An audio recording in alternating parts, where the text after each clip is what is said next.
Welcome back to another episode of our Kings related podcast, wherever you may be. And as we wrap up 2024 20th season review, recap season series with the different players. Today I'll be covering Devin Carter, Jonas Valanciunas, Trey Lyles, and Jake LaRavia. But before we get into today's episode, if you're watching on our Kings-related YouTube channel, please hit that subscribe button, hit that thumbs up, leave a comment down below. It just helps spread the word in this channel to more and more people. Show them what we're doing over here, the Kings-related podcast. So let's dive into this season review. And let's start off with the rookie, Devin Carter, who was taken 13th overall in last June's draft. And he got a bit of a slow start to this past season. Had the shoulder surgery in last summer, missed the first half of this past season. He only played in 36 regular season games. He averaged 11 minutes a game. Nearly 4 points per game, 2.1 rebounds. He was actually a decent rebounder for Devin size. And he also just 1.1 assists per game. Shooting wise, 37% shooting from the field. He was 29.5% from three, and right about 60% from the free throw line. Devin, he primarily came off the bench for the Kings, and in that his season high this past season was 10 points, which came in that play-in game competitive loss to the Dallas Mavericks. Again, as a rookie, Devin Carter, he had limited playing time, but behind Fox, Monk, and Keon Ellis, but he did show flashes this season as a defensive potential player, and he played a key role in that playing game against the Dallas Mavericks, scoring again 10 points off the bench. And some people would say a competitive loss, blowout loss, but I believe this summer is huge for Devin. Since the Kings are not going to be in the California Classic, I think with the Kings now going to be in the Vegas Summer League, this summer is going to be huge for his potential to get better than we last saw him in that playing game. I think we'll see a different Devin Carter when training camp, preseason, and the regular season finally tips off in October. Somebody who wasn't even on the team at the start of the regular season came over in the mid-season trade. Jonas Valanciunas, Sabonis' Lithuanian national team teammate, who often was the backup to Domas, just averaging over 16.5 minutes per game. Averaged in-game scoring-wise over 8.5 points, 7 rebounds, by about 1.5 assists per game, all while shooting 55.6% from the field. He was a decent free throw shooter at 85% from the line. One of the memorable games for JV was when he stepped in for Sabonis when Sabonis left early in the fourth quarter on the road against the Houston Rockets, hosting JV, and that was a Kings win. JV, 15 points, 14 rebounds, and 4 steals in that win for a really good Houston Rockets team that the Kings actually swept the season series. And JV, he was absolutely huge. At one point in the season, Doug Christie went to that double big lineup of JV and Sabonis. I believe it was a game against the Dallas Mavericks in Dallas. Kings won that game, and you could see, and that double big lineup actually worked out in the Kings' favor. It was huge in that win in Dallas when Doug Christie went to that double big lineup. But again, midseason trade, JV brought in some depth, size behind Sabonis, and he made a big impact, even if he played limited minutes. And again, that standout game for JV was that win in Houston when he had to step in for Sabonis when Domas went out with that, I believe was the hamstring injury that was kind of bugging him on that road trip, and it really flared up early on in that Houston game. So, and we'll see if JV's around for this upcoming season, if he's in the plans with this new Kings front office, a little added depth to this Kings team coming off the bench. We'll see if JV's part of the plans going forward. I would love to see JV back. I believe he is signed. I think for 2 more years under contract. So we'll see. Another guy who was acquired in a mid-season trade from the Memphis Grizzlies, 23-year-old young forward who was a free agent this offseason. Kings are limited on what they can offer him. And Jake LaRavia, who's already said that he would come back if Doug Christie was named the permanent head coach. And I would love to see Jake LaRavia back in a Kings uniform next season. And when he was acquired in that midseason trade, 19 games for Jake, mostly post that trade deadline from the Memphis Grizzlies. The Kings are limited to what they can offer him because Memphis declined his option before the season. And in his limited time, Jake LaRavia, 19.3 minutes, 6.1 points per game, over 2.5 rebounds, and 1.3 assists per game, all while shooting 43.8% from the field and nearly 39% from beyond the arc. And Jake LaRavia, you can see what he could bring. It was much needed. The Kings needed size, length, and a wing. And that's what the Kings have been searching for since the playoff series, is looking for a wing player with size and length. And that's what Jake LaRavia brought. He provided a much needed bench scoring and spacing. Notably, he sparked that win against his former team here in Sacramento against the Grizzlies.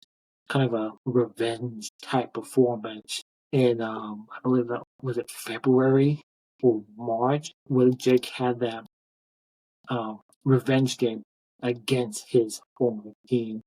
And LaRavia, he offered the Kings a nice 3 and D player off the bench, and that's what the Kings need more of this offseason. More 3 and D type plays, because breaking news, the Kings not great defensively or guarding the perimeter, and they need more 3 and D type players. And he had a few, again, notable performances. One that was against his former team, the Memphis Grizzlies. And Doug Christie even commented that he appreciated the energy that Jake brought along with his spacing. And I hope Jake LaRavia returns to the Kings next season, because he would be in that rotation next season. A guy off that Kings bench. Just think about it. If Malik Monk's back, him coming off the bench in that 6-man role, you get Jake LaRavia, Keon Ellis off that bench. Those 3 guys off the bench, you got something potentially for your bench unit for the Sacramento Kings. And one guy who I may not think might not be back because he is a free agent, Trey Lyles. it was a it was a it was a it was a tough year for Trey Lyles this season. He had the injury before the season even started. Injured in a workout. I believe it was a calf injury. And he had an injury in season. Trey Lyles, he missed the start of the regular season. Only played in 69 games this year. 5 of those were in the starting lineup.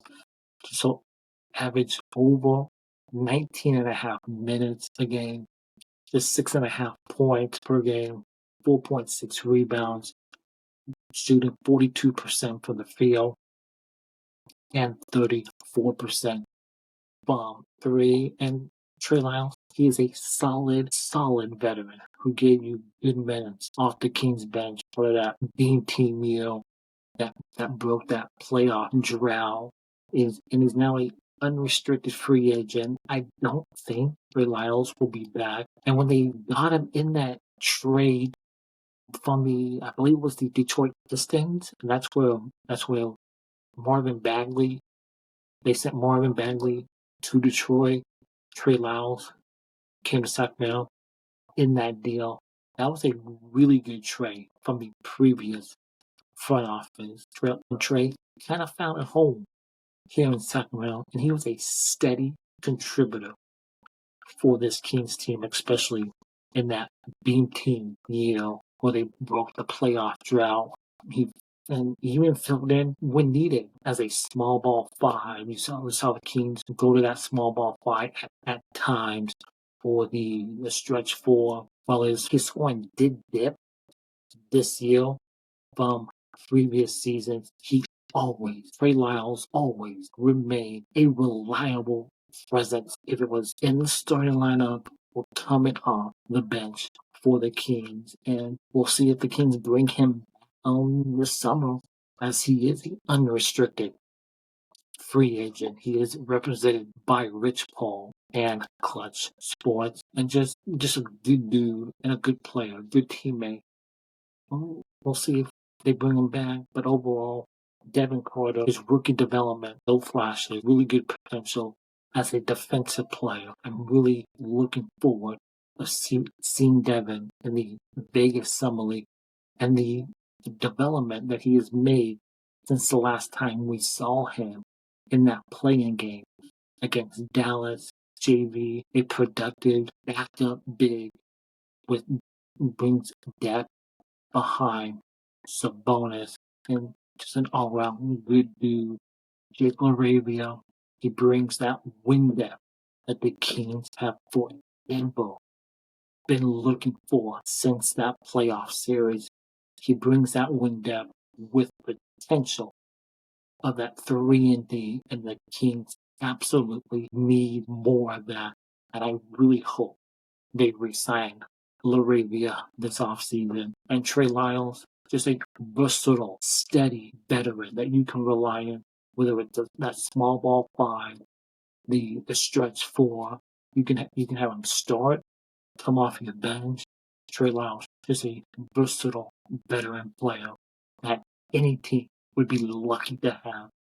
And he found a home, in Sacramento after kind of moving around early in his career. Again, they finished 9th in the West, 2 games under 500. Again, losing that playing game to Dallas. And all 4 of those guys, you had LaRavia and JV acquired mid-season in trades. Both made an impact as soon as they put that Kings jersey on. Trey Lyles, he made an impact day 1 when they brought him in that trade from Detroit. And then Devin Carter. I am very high on Devin Carter, and I believe he's got very high potential here in Sacramento.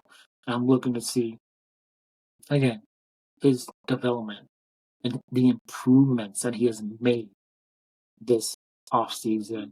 And when we get to the Vegas Summer League and what he looks like in those games against other young players, because if you can play well in the Vegas Summer League, that bodes well in the regular season.